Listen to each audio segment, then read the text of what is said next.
Hello! In this video I will show you how to insert SIM card and SD card into AGM Pad P2. So you have to start by opening your SIM tray, which is right here at the bottom.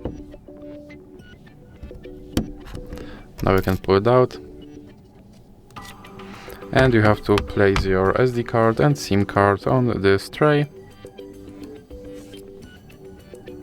Like this.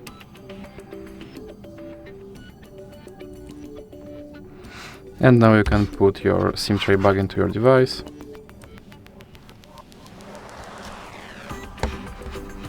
And now let's check if my SIM card works. So open your settings and now go to network and internet. And click on mobile network. And as you can see, right here there is my active SIM card. So that's it for this video. If you liked it, please remember to leave a like and subscribe.